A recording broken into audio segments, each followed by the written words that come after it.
వచ్చిన కరువు కానే కాదు, అసమర్థ కాంగ్రెస్ ప్రభుత్వం తెచ్చిన కరువు.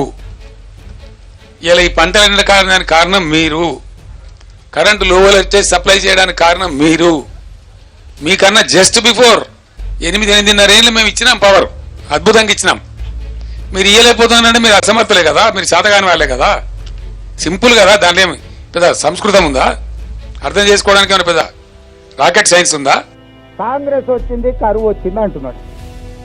80,000 పుస్తకాలు చదివిన చంద్రశేఖరరావు వానాకాలం ఎప్పుడు వస్తుంది, చలికాలం ఎప్పుడు వస్తుందో నీకు తెలియకుండా పోయిందా? జూలై, ఆగస్టు, సెప్టెంబర్, అక్టోబర్ వానాకాలం, నవంబరు, డిసెంబరు, జనవరి, ఫిబ్రవరి చలికాలం. కాంగ్రెస్ ఎప్పుడు అధికారంలోకి వచ్చింది? డిసెంబర్ 7 తారీఖు నాడు వచ్చింది. చలికాలంలో వానలు పడతాయా? సార్ ఒకవేళ వేసుకున్నప్పుడు వాన పడ్డట్టు అనిపిస్తే నాకు తెలియదు.